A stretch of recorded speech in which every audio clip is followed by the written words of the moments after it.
Amara Washington had been looking forward to this day for weeks. Her mom had stayed up until almost midnight the night before, carefully braiding her hair into perfect box braids. Each one was neat and tight, decorated with small wooden beads at the ends that made a soft clicking sound when she moved her head. Amara loved that sound. It made her feel confident, beautiful, and proud of who she was. She walked into Riverside Middle School that morning with her head held high. It was a Tuesday, and she had history class first period. Amara actually liked history, especially when they learned about people who fought for what was right. She slid into her usual seat near the middle of the classroom, pulled out her notebook, and waited for class to begin. Mrs. Peterson, their history teacher, announced they'd be doing group projects today. Amara felt her stomach tighten a little. Group projects always made her nervous, not because she didn't like working with others, but because she never quite fit in with most of the kids at school. She was quiet, focused on her grades and her karate training. While other girls talked about makeup and boys, Amara spent her afternoons at the dojo practicing kicks and punches. Mrs. Peterson assigned the groups, and Amara found herself paired with 3 other girls. One of them was Madison Torres, the most popular girl in 7th grade. Madison's father owned the biggest car dealership in town, and her mother was on the school board. Madison had perfect clothes, perfect friends, and a perfect way of making other people feel small without even trying too hard. The other 2 girls in the group were Madison's constant companions, Ashley and Brianna. They went everywhere together like a pack that never separated. Amara had never had problems with them before, but she'd never really talked to them either. They existed in completely different worlds.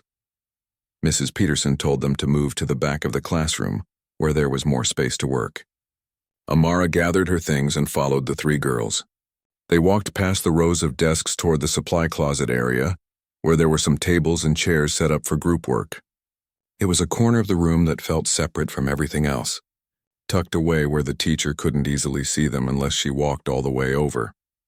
Madison sat down first, and Ashley and Brianna flanked her on either side. Amara took the chair across from them and opened her notebook, ready to start working on whatever topic Mrs. Peterson had assigned. She was actually trying to be positive about this. Maybe this would be a chance to make some friends, she thought. Maybe they'd see she was nice and interesting once they got to know her. But Madison didn't pull out any books or papers.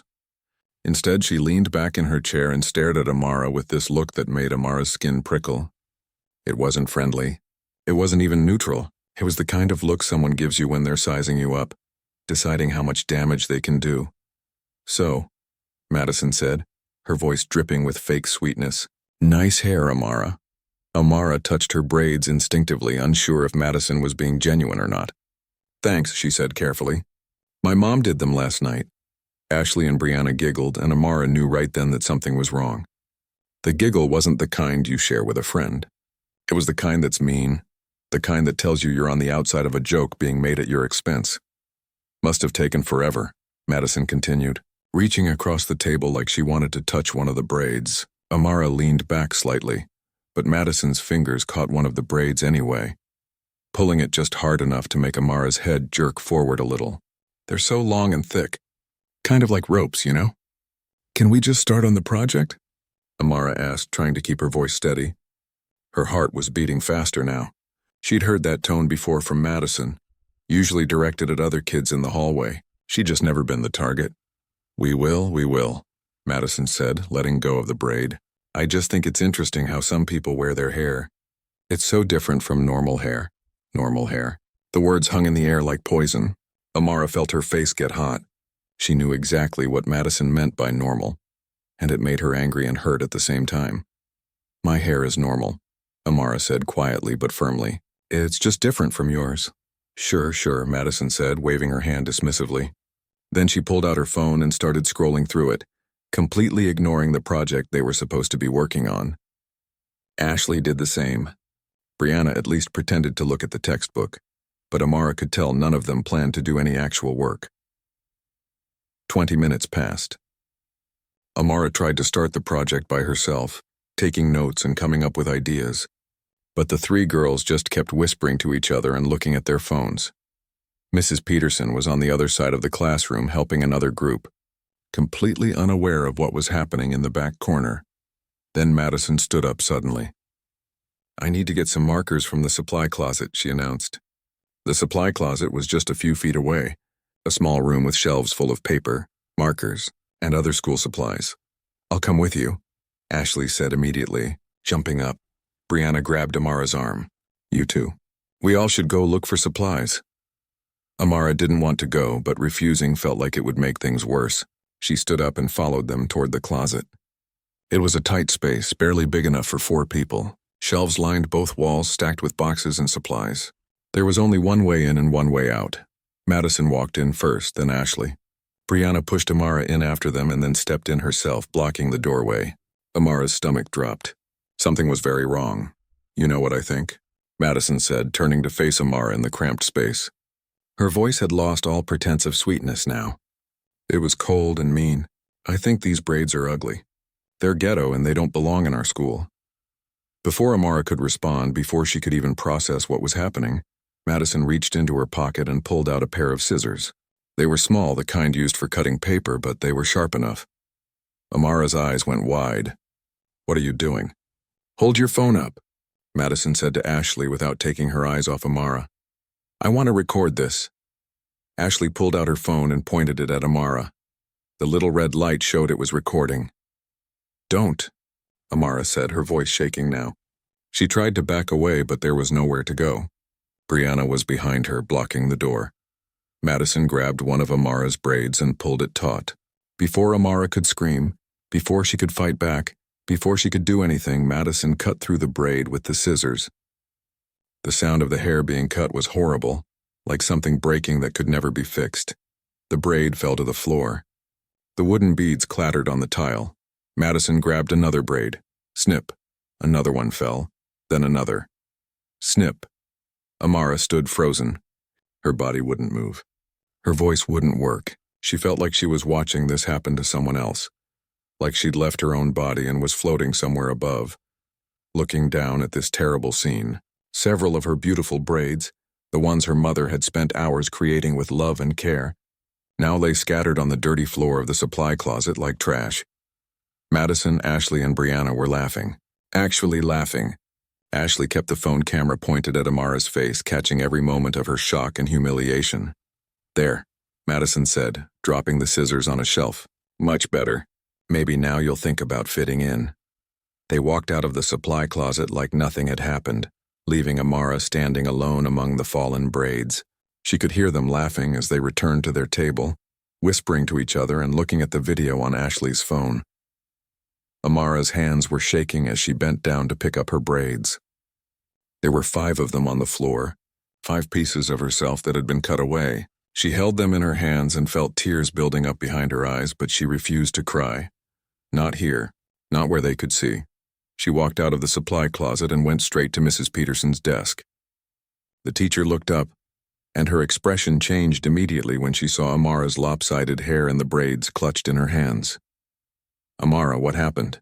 Madison cut my hair, Amara said, her voice barely above a whisper. She cut my braids off. Mrs. Peterson's face went pale.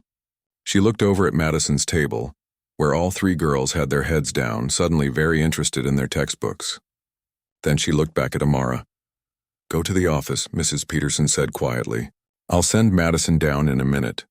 Amara walked out of the classroom and down the empty hallway toward the main office. Each step felt heavy, like her legs were made of concrete. The wooden beads from her remaining braids clicked together with each movement.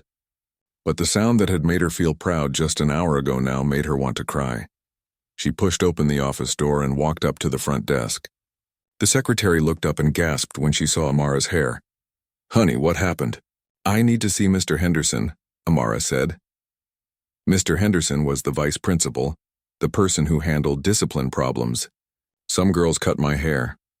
What Amara didn't know yet was that this moment, this horrible, humiliating moment, was going to change everything. Not just her hair, not just her day, but her entire life. Mr. Henderson listened to Amara's story with his arms crossed, nodding occasionally but not really reacting the way she'd hoped.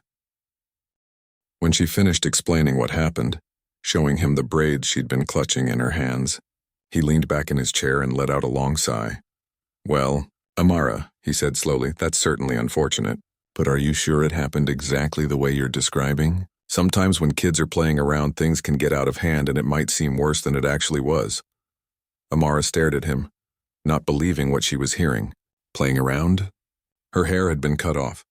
There was video evidence on Ashley's phone. How could this be anything other than what it was?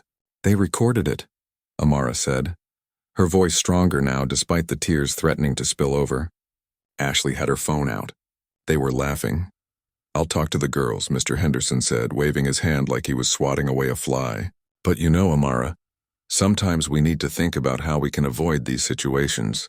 Middle school is tough, and kids can be sensitive about things that seem different. That word again. Different. Like somehow her hair, her culture, her existence was the problem and not the three girls who'd cornered her and assaulted her. So what are you going to do? Amara asked.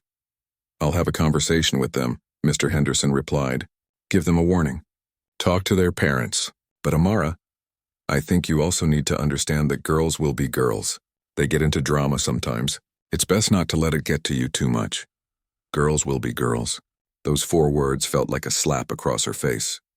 Amara stood up, still holding her severed braids, and walked out of the office without another word. What was the point? Nobody was going to help her. Nobody was going to make this right. Her mom picked her up early from school that day. Patricia Washington was a nurse who worked long shifts at the county hospital. And leaving work in the middle of the day meant losing pay they couldn't really afford to lose. But when the school called her about what happened, she didn't hesitate. When Amara got in the car, Patricia took one look at her daughter's ruined hair and had to pull over because her hands were shaking too hard to drive. She got out, opened the back door, and held Amara while they both cried in the parking lot of Riverside Middle School. That night, Patricia braided the remaining hair as best she could, trying to make it look even. But every time Amara looked in the mirror, all she could see was what had been taken from her. The next day, Patricia filed a formal complaint with the school district. She called the superintendent. She wrote emails. She demanded action. The school's response came 3 days later in a letter. Madison, Ashley, and Brianna had been given a 2-day suspension and were required to write apology letters. That was it. No record on their permanent files. No real consequences. The letter also suggested that perhaps Amara might benefit from talking to the school counselor about building resilience and conflict resolution skills. Amara stopped going to karate practice. Sensei Tanaka called the house several times, but she refused to talk to him. She'd been training at his dojo since she was 8 years old, working her way up from a white belt to her current brown belt. She was good at karate, really good. Sensei Tanaka had even told her mother that Amara had a real shot at competing in the regional qualifiers for the National Youth Karate Championship. The competition was only 2 months away, something she'd been training toward for years. But none of that mattered now. Amara spent 3 weeks barely leaving her room except to go to school. She'd come home, do her homework, and then just lie in bed staring at the ceiling. At school, things had gotten worse. The video of her hair being cut had spread through social media. Kids she didn't even know would make comments in the hallway. Some laughed. Others just stared. Madison and her friends acted like victims when they came back from suspension. They told everyone that Amara had overreacted, that they were just joking around and now they were the ones being punished for something that wasn't even that serious. Somehow they'd managed to twist the whole situation to make themselves look like the wronged party. Patricia watched her daughter fade away a little more each day. The bright, confident girl who used to practice kata forms in the living room and talk excitedly about karate tournaments was gone. In her place was someone quiet and withdrawn, someone who'd learned that the world didn't always protect people like her. On a Saturday morning 3 weeks after the incident, there was a knock at their front door. Patricia answered it and found Sensei Tanaka standing on the porch. He was a small man, barely 5'6" in his late 50s with gray streaking through his black hair. He'd run the community martial arts center for over 20 years, teaching kids who couldn't afford fancy dojos with expensive fees. "May I speak with Amara?" he asked politely. Patricia hesitated. She knew her daughter didn't want to see anyone. But something about Sensei Tanaka's calm presence made her nod and invite him inside. Amara was in her room when she heard his voice. Her first instinct was to pretend she was asleep, but she knew he'd wait. Sensei Tanaka was patient like that. Finally, she came out to the living room. He didn't smile or try to hug her. He just gestured to the couch and said, "Sit." She sat. He sat in the chair across from her. For a long moment, he didn't say anything at all. The silence wasn't uncomfortable, though. It was the kind of silence that made you feel like whatever came next would matter. "When I was 10 years old," Sensei Tanaka finally said, "my family was put in an internment camp. Do you know what that is?" Amara shook her head. "During World War II, the government decided that Japanese Americans were dangerous just because of how we looked and where our families came from. So they took us from our homes and put us in camps surrounded by barbed wire and guards with guns. My father lost his business. We lost our house. We lost everything." Amara listened, not knowing what to say.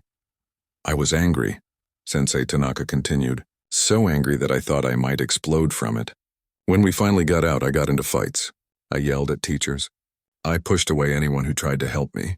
And then one day, an old man in our neighborhood saw me getting into another fight and he stopped me.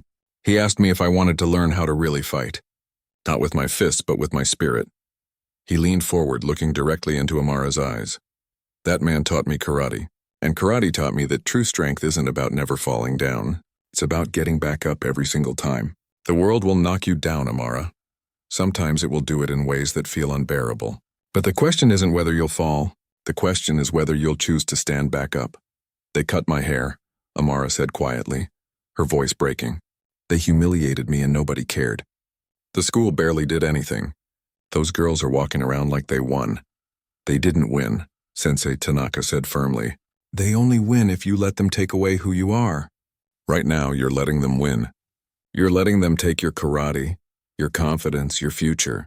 Is that what you want?" Amara wiped her eyes. "I don't know what I want." "Yes, you do," Sensei Tanaka said. "You've wanted it since you were 8 years old. You've wanted to compete at the national championship. You've trained harder than any student I've ever had. You were 2 months away from the regional qualifiers, 2 months away from potentially making your dream come true. And now you're going to let 3 ignorant girls steal that dream from you?" The words hit Amara like a punch to the chest. He was right.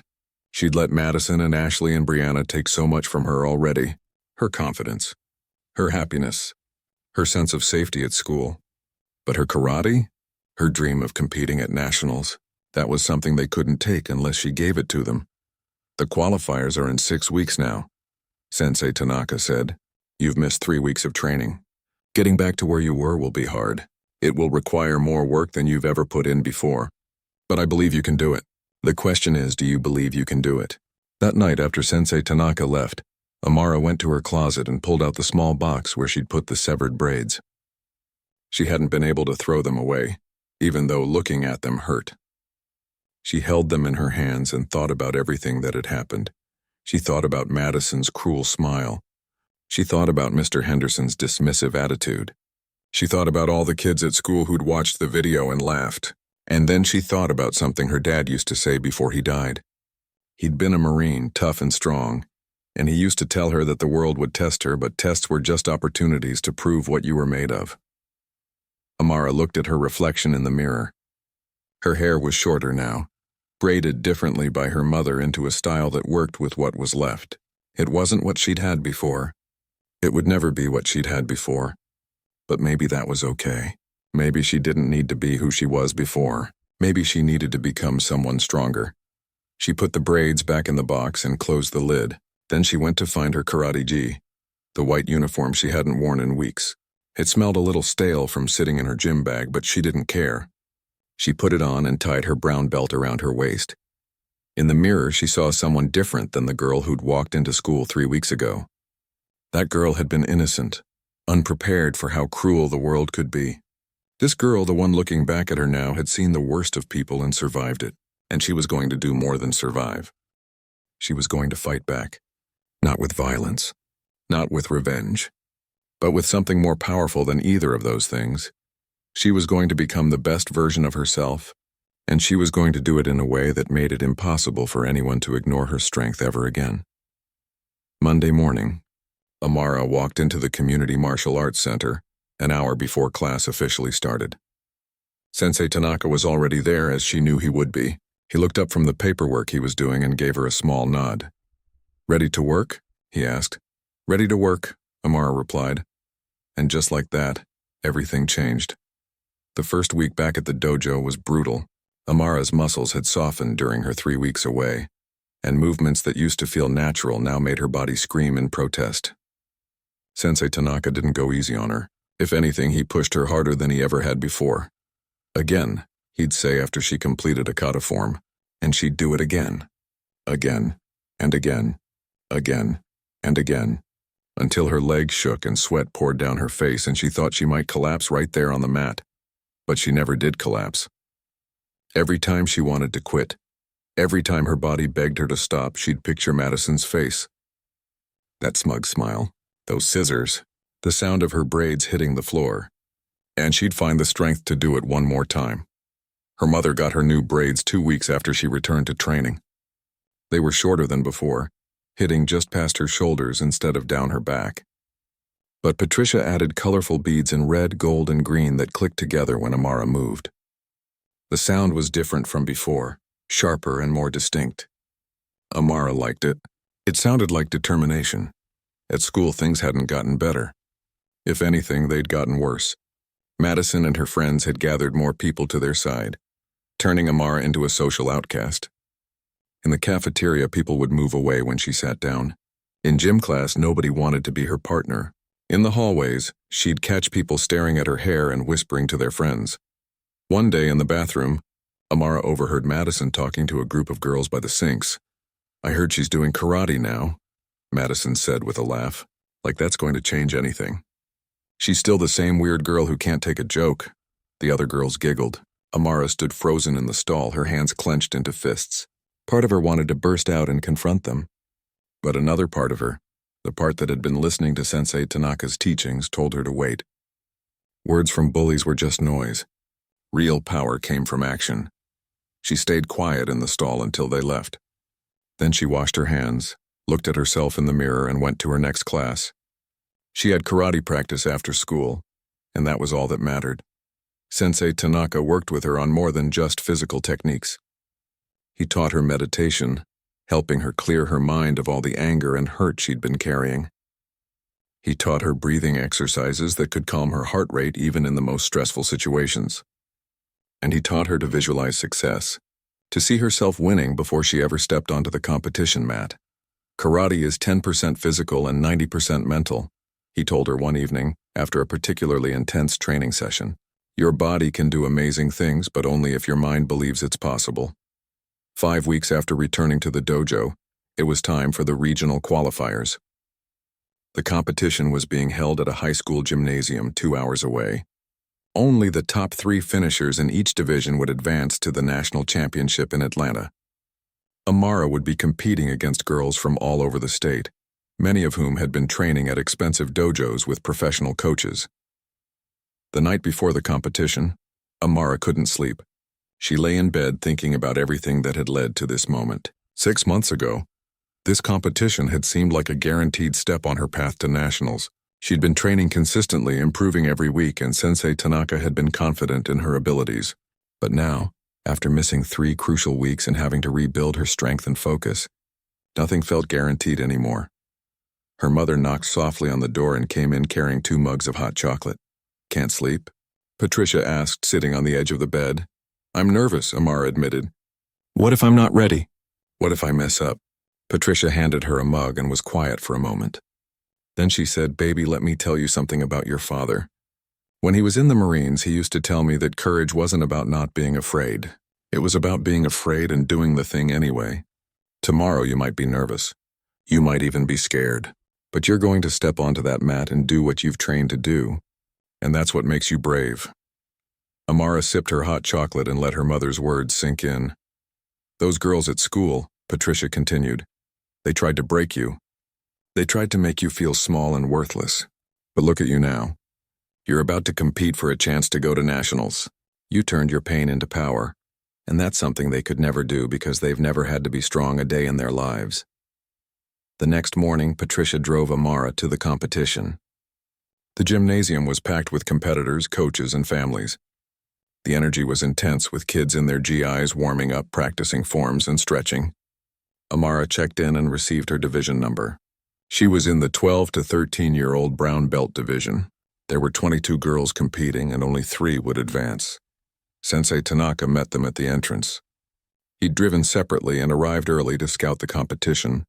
He pulled Amara aside while her mother went to find seats in the bleachers. "I've watched some of the other competitors warming up," he said. "You're as good as any of them. Some are technically sound, but they lack spirit. Others have spirit, but their technique is sloppy. You have both. Trust your training." The competition started with kata, the choreographed forms that demonstrated technique, balance, and precision. Amara had drawn number 17, so she had to wait and watch most of the other competitors go first. This was both good and bad. Good, because she could see what the judges were looking for. Bad, because her nerves had more time to build. She watched a girl from a prestigious dojo in the state capital perform a nearly flawless kata. The crowd applauded enthusiastically. Then she watched another girl stumble during a difficult sequence and saw the judges mark their scorecards with obvious disappointment. Finally, her number was called. Amara walked to the center of the mat, her beaded braids clicking with each step. She could feel hundreds of eyes on her. She bowed to the judges, then took her starting position. For a brief second, her mind flashed to Madison, to the supply closet, to the scissors. But then she heard Sensei Tanaka's voice in her head. "Clear your mind. Be present. Trust yourself." She took a deep breath and began. Her body moved through the kata like water flowing downhill, smooth and inevitable. Every punch was crisp. Every kick was controlled. Every stance was solid. She'd performed this kata thousands of times in the dojo, but never like this. This time every movement meant something. This time she wasn't just performing techniques. She was telling a story with her body, a story about falling and rising, about pain and strength, about becoming more than what others said she could be. When she finished and returned to her starting position, there was a moment of silence. Then the gymnasium erupted in applause. Amara bowed to the judges and walked off the mat. Her heart was pounding, but she felt good. She felt strong. Sensei Tanaka met her at the edge of the mat with the smallest smile she'd ever seen on his face. For him, that was equivalent to jumping up and down with joy. "Good," was all he said. But the way he said it made Amara stand a little taller. When the scores were posted, Amara had placed second in the kata portion. The girl from the prestigious dojo had placed first, but only by half a point. Amara was in a strong position going into the kumite, the sparring portion of the competition. Kumite was different from kata. It was live, unpredictable, and required not just technique but strategy and adaptability. Amara would face opponents in a bracketed tournament, with winners advancing until only the top competitors remained. Her first match was against a girl who was taller and had longer reach. The girl came out aggressive, throwing fast combinations that forced Amara to defend. But Amara stayed calm, using her footwork to create angles and waiting for her opportunity. Midway through the match, the tall girl overextended on a punch. Amara saw the opening and delivered a perfect counter-strike to the midsection. Point. She won the match. Her second match was harder. The opponent was technically skilled and patient, matching Amara move for move.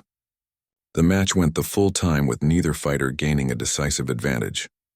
It came down to judges' decision, and Amara won by a split decision. She was through to the semifinals. In the bleachers, Patricia was on her feet cheering. Other parents were starting to take notice of the girl with the beaded braids who kept winning her matches. The semifinal match was against a girl named Riley Chen, who'd won the regional championship the previous year. Riley was fast, experienced, and confident. From the moment the match started, Amara knew this would be her toughest challenge yet. Riley scored first with a lightning-quick roundhouse kick that Amara didn't see coming. Down by a point, Amara had to be more aggressive. She pressed forward, looking for an opening, but Riley's defense was solid. Time was running out. With 30 seconds left, Amara decided to risk everything. She faked a punch, drawing Riley's guard up, then dropped low and swept Riley's leg. As Riley fell, Amara followed up with a controlled strike that would have made contact if this were a real fight. The referee's hand shot up. Point. The score was tied with 15 seconds left. Both fighters circled each other, exhausted but focused. Riley attacked first, throwing a combination that Amara blocked. Then, with just 5 seconds on the clock, Amara saw it. The same opening she'd been drilling with Sensei Tanaka for weeks. A tiny gap in Riley's defense that appeared for just a fraction of a second. Amara executed a spinning hook kick, a technique that required perfect timing and precision. Her foot connected with the scoring zone just as the buzzer sounded. Point. Match over. Amara had won. She bowed to Riley, who bowed back with respect despite the disappointment in her eyes. Champions knew how to lose with grace, and Riley was a true champion. Amara was going to the finals. Win or lose the final match, she'd already secured a top 3 finish, which meant she was going to the national championship. But she wasn't thinking about just qualifying anymore. She was thinking about winning. Not for revenge, not to prove anything to Madison or anyone else at school, but to prove something to herself. To prove that she could take the worst thing that had ever happened to her and transform it into the best thing. The final match would determine who was the regional champion. And Amara Washington was ready to fight for it. The regional finals victory was still fresh in Amara's mind 3 weeks later, when she and her mother boarded the plane to Atlanta. She'd won that final match by 2 points, executing combinations that surprised even Sensei Tanaka. The regional championship trophy now sat on her dresser at home, but Amara barely looked at it. Her focus had shifted entirely to the National Youth Karate Championship. The Nationals were different from anything she'd experienced before. The competition was being held at a massive convention center that seemed to stretch on forever. There were competitors from all 50 states, hundreds of kids in their white GIs moving through the halls like a river of focused energy. Professional photographers lined the competition mats. Scouts from elite martial arts programs walked around with clipboards looking for talent. Amara checked into her division and received her bracket assignment. The 12 to 13-year-old brown belt division had 64 competitors. The girl who'd won this division for the past 2 years, a competitor from California named Jessica Park, was the favorite. Jessica had a black belt, corporate sponsors, and had been featured in martial arts magazines. Her family could afford the best training, the best equipment, and the best coaching money could buy. Sensei Tanaka had scraped together the money to buy his own plane ticket, refusing to let Amara compete without him in her corner. Patricia had worked double shifts for 2 months to afford the trip. They were staying at a budget hotel 20 minutes from the convention center, while other competitors stayed at the luxury hotel connected to the venue. But none of that mattered to Amara. She had everything she needed. The first day of competition was kata. Amara watched in awe as competitors performed forms she'd never seen before, techniques from different martial arts styles blending together in displays of incredible skill. When it was her turn, she stepped onto the mat and blocked out everything except the movement she'd practiced 10,000 times. She placed 7th in kata out of 64 competitors. It was a solid performance, keeping her in contention as the competition moved to kumite the next day. That night in their hotel room, Sensei Tanaka went over strategy while Patricia listened quietly from the other bed. "Tomorrow you'll fight multiple matches," he said. "The early rounds will be easier, but they'll get progressively harder. Conserve your energy. Don't try to win every match in the first 30 seconds. Be patient. Be smart." "What if I face Jessica Park?" Amara asked. The California girl had placed first in kata and was clearly the one to beat. "Then you fight Jessica Park," Sensei Tanaka said simply. "She's skilled, but she's not unbeatable. I've watched her matches. She's aggressive and talented, but she has a tell. When she's about to throw her favorite combination, she shifts her weight slightly to her back foot first. If you can catch that tell, you can counter." Sleep didn't come easily that night. Amara lay awake thinking about everything that had brought her to this moment. 4 months ago, she'd been sitting in a supply closet holding her severed braids, feeling like her world was ending. Now she was in Atlanta, competing against the best young martial artists in the country. The journey between those 2 moments felt impossible, like a story that had happened to someone else. The next morning, the convention center buzzed with even more energy than the day before. Kumite was what everyone came to see. This was where champions were made. Amara's first match was against a girl from Texas who fought with wild, unpredictable movements. It was challenging at first, but Amara adapted quickly and won by 3 points. Her second match was against a technical fighter from New York who made her work for every point. But Amara's conditioning from all those brutal training sessions with Sensei Tanaka paid off. She won by 1 point in the final seconds. Round after round, Amara advanced. Each match was harder than the last. In the quarterfinals, she faced a girl from Florida who'd been a state champion 3 years running. The match was intense going to judges' decision. Amara won by split decision, and suddenly she was in the semifinals. Only 4 fighters remained in her division. Amara had made it further than she'd ever dreamed, but she wasn't satisfied. Not yet. Her semifinal opponent was a fighter from Oregon named Destiny Williams, who fought with a style similar to Amara's, technical and precise. It was like fighting a mirror image of herself. The match was close, with both fighters trading points. With 10 seconds left and the score tied, Destiny attempted a spinning back kick. Amara saw it coming, stepped aside and countered with a ridge hand strike that scored cleanly. The buzzer sounded. Amara had won. She was going to the finals. The other semifinal match was between Jessica Park and a fighter from Illinois. Jessica won decisively, and when she walked off the mat, she looked over at Amara with an expression that wasn't quite a smile. It was the look of someone who'd expected to be in the finals and was now sizing up her competition. There was a 30-minute break before the championship match. Amara sat in the warm-up area with Sensei Tanaka, while her mother brought her water and a protein bar. "How are you feeling?" Sensei Tanaka asked. "Tired," Amara admitted, "but good. Ready?" "Jessica is going to come at you hard from the start," he said. "She likes to establish dominance early. Don't let her rattle you. Stay calm. Remember what I told you about her tell. Watch for it."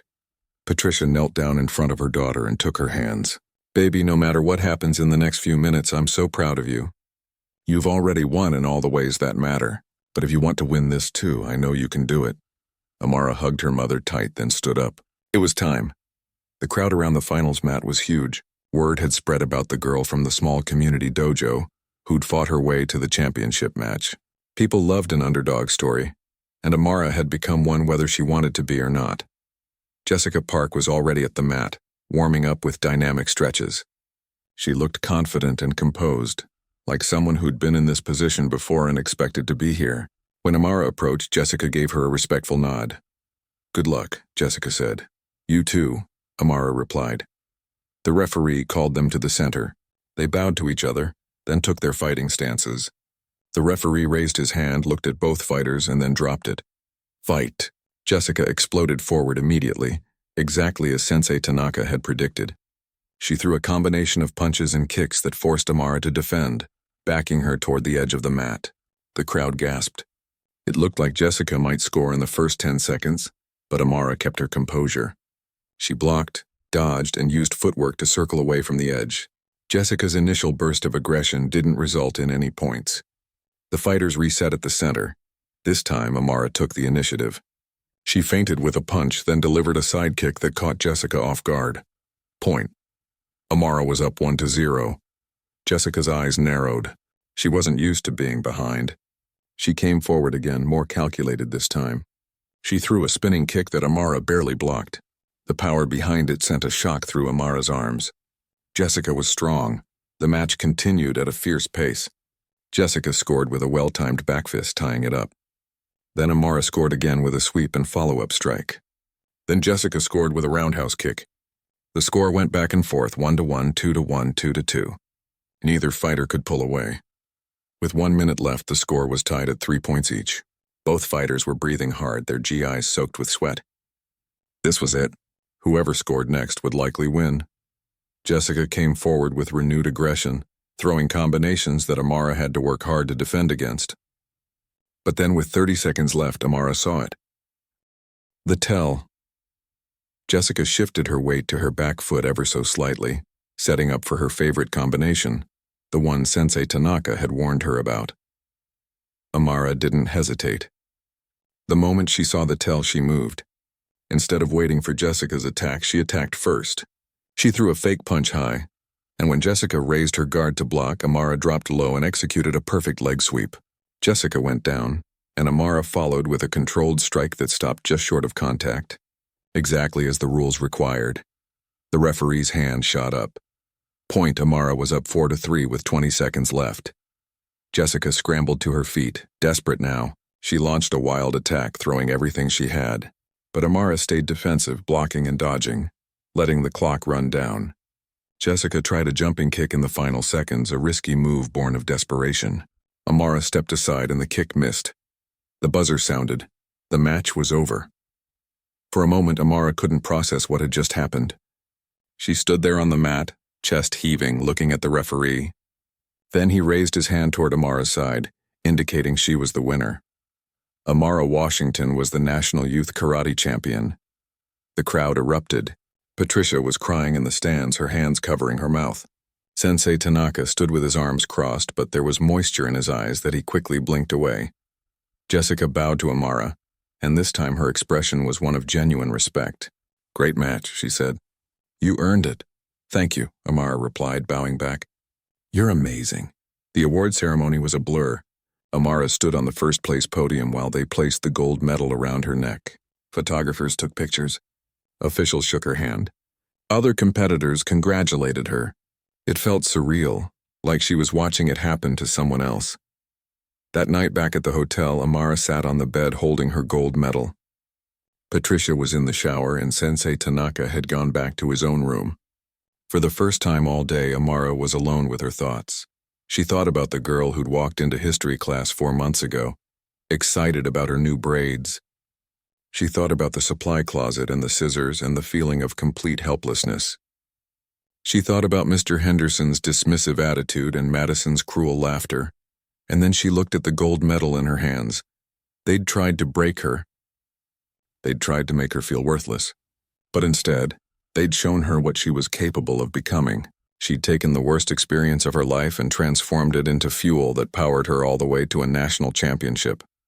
Tomorrow she'd go back home. She'd go back to Riverside Middle School where Madison and Ashley and Brianna still walked the halls. But she wouldn't be going back as the same girl who'd left.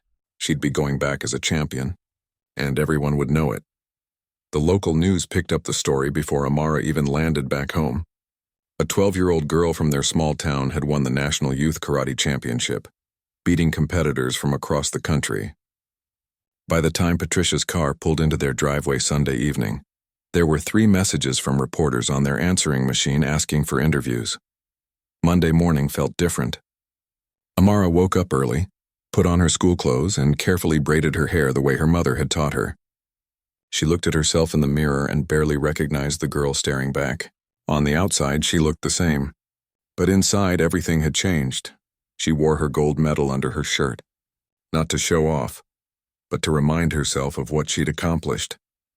Every time she felt nervous about going back to school, she could touch it and remember who she'd become.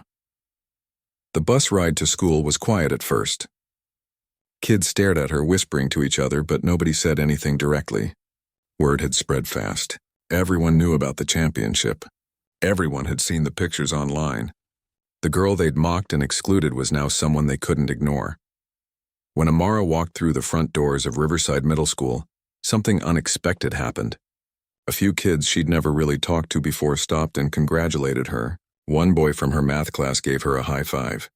A girl from the volleyball team told her she was inspiring. It wasn't everyone. Some kids still avoided her, still whispered behind her hands. But the atmosphere had shifted, like someone had cracked open a window in a room that had been closed for too long. First period was history class. The same classroom where everything had started 4 months ago. Amara walked in and took her usual seat. Madison, Ashley, and Brianna were already there, sitting together in their corner. When Amara entered, Madison's face went pale. Ashley looked down at her desk. Brianna pretended to be very interested in her phone. Mrs. Peterson started class with an announcement. Before we begin today's lesson, I want to acknowledge something extraordinary. One of our students, Amara Washington, won the National Youth Karate Championship this weekend in Atlanta. Amara, we're all very proud of you. The class applauded. Most of it seemed genuine. Amara felt her face get hot, not from embarrassment, but from the strangeness of it all. 4 months ago, this same classroom had witnessed her humiliation. Now it was witnessing her recognition. "Thank you," Amara said quietly, and Mrs. Peterson moved on with the lesson. At lunch, something even stranger happened. Amara sat down at her usual spot, an empty table near the back of the cafeteria where she'd been eating alone for months. But today, 2 girls from her English class asked if they could sit with her. Then a boy from the robotics club joined them. By the end of lunch period, her table was full of people asking about karate, about nationals, about what it felt like to win. Amara answered their questions politely, But part of her wondered where all these people had been when she was sitting alone, when she needed friends the most. Still, she wasn't bitter about it. She understood that people gravitated toward success, toward strength. It was human nature. Madison and her friends sat at their usual table across the cafeteria, but Amara noticed they kept glancing over. Madison's expression was hard to read. It wasn't exactly fear, but it wasn't confidence either. It was something in between, like she was trying to figure out how to exist in a world where she wasn't the most important person in the room anymore. That afternoon, Principal Davis called Amara to his office. For a moment, her stomach tightened, worried she was in trouble for something. But when she arrived, he greeted her with a smile and gestured to a chair. "Amara, I want to talk to you about recognizing your achievement," he said. "We'd like to hold a school assembly in your honor. Have you speak to the students, maybe demonstrate some of your karate moves, show everyone what you've accomplished."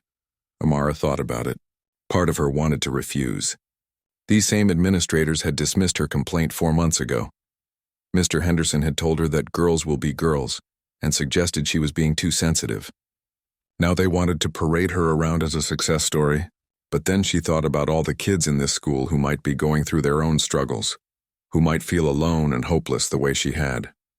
If sharing her story could help even one person, maybe it was worth it. "Okay," she agreed, "but I want to tell the real story. All of it." Principal Davis shifted uncomfortably in his seat. "Well, we'll need to discuss the details, of course. All of it," Amara repeated, her voice firm. "Or I don't do it," he agreed, though she could tell he wasn't happy about it. The assembly was scheduled for Friday. The entire school would attend. For the next few days, Amara worked with Sensei Tanaka to prepare what she'd say and what she'd demonstrate. She wrote her speech by hand, crossing out words and rewriting sentences until it said exactly what she wanted it to say. Friday morning arrived. The whole school filed into the gymnasium, students sitting in the bleachers while teachers lined the walls. Amara stood backstage with Sensei Tanaka, her heart pounding harder than it had during any karate match.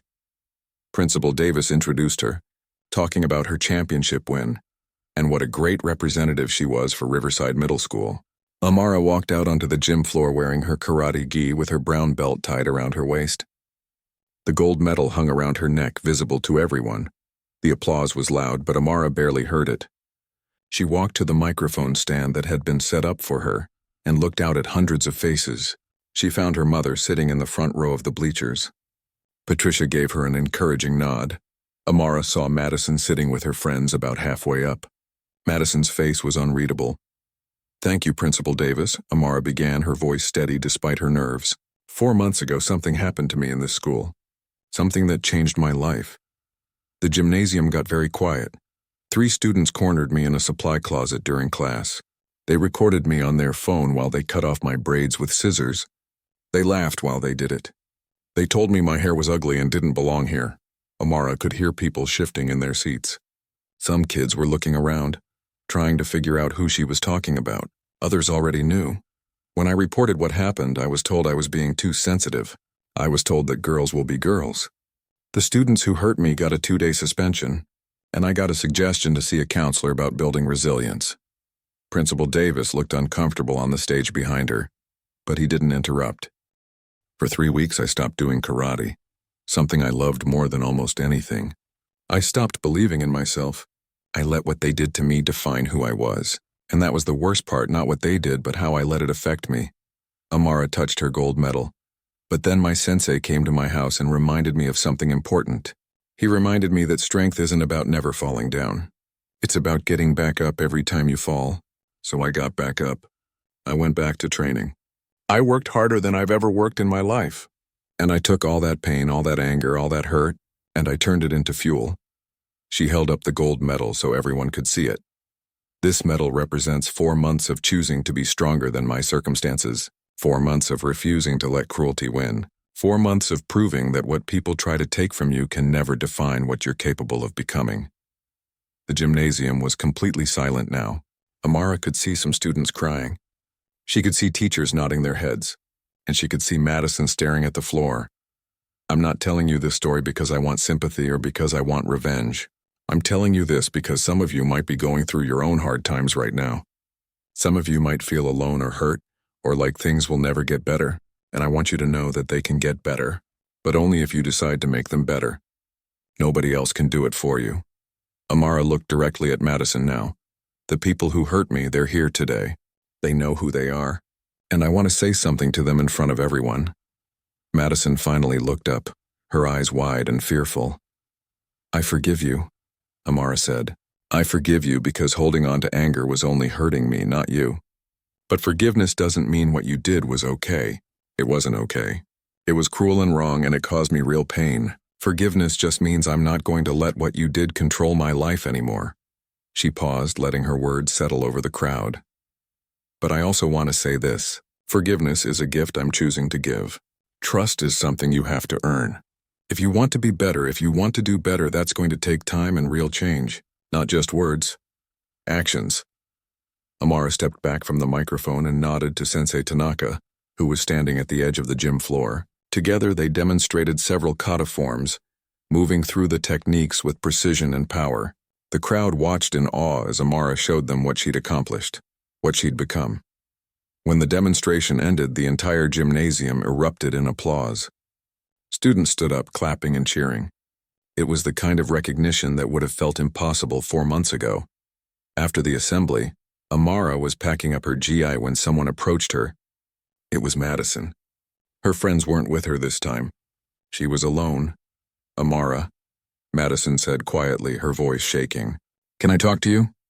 Amara looked at her, this girl who'd caused her so much pain. Madison's eyes were red and puffy, tears streaming down her face. I'm so sorry, Madison said, the words tumbling out between sobs. What I did was horrible. There's no excuse for it. I was cruel and mean, and I hurt you in a way that I can never take back. I don't expect you to forgive me. I already did, Amara said. You heard me in there. I forgive you. But I don't deserve it, Madison cried. Probably not, Amara agreed. But that's the thing about forgiveness. It's not about what you deserve. It's about what I need to move forward.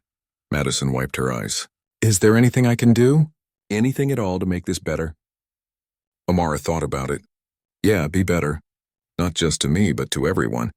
Use this experience to become someone who stands up against cruelty instead of participating in it. That's how you make it better. Madison nodded, still crying. I will. I promise I will. She walked away, and Amara finished packing her bag. Sensei Tanaka came over and put a hand on her shoulder. Proud of you, he said simply. Thanks, Sensei. That evening, Amara returned to the Community Martial Arts Center for regular practice. But this time, she wasn't just training for herself. Sensei Tanaka had asked her to help with the beginner class, to work with kids who were just starting their martial arts journey. A group of 5 young students, all around 8 or 9 years old, sat on the mat looking up at her with wide eyes. One little girl, shy and quiet, reminded Amara of herself at that age. Hi, everyone, Amara said, kneeling down to their level. I'm Amara, and I'm going to be helping Sensei Tanaka teach you. Before we start, I want to tell you something important about karate. The kids leaned in, listening. Karate isn't just about fighting or winning medals. It's about becoming strong enough to protect yourself and others. It's about learning that you're capable of more than you think. And it's about understanding that true strength comes from helping people, not hurting them. The shy little girl raised her hand. Did something bad happen to you? Amara smiled gently. Yeah, something really bad. But I didn't let it stop me. And that's what I want to teach you. No matter what happens in life, you can choose to be strong. You can choose to be kind. You can choose to be better. She stood up and moved to the center of the mat. Now, let's start with some basic stances. As Amara taught the young students, showing them how to stand and how to move, she realized something profound. Her story wasn't just about overcoming bullying or winning a championship. It was about transformation, about taking the worst parts of life and using them to become the best version of yourself. The girl who'd had her braids cut off in a school supply closet was gone. In her place stood someone stronger, someone kinder, someone who understood that real victory wasn't about defeating others. It was about refusing to be defeated yourself, and then turning around to help others do the same.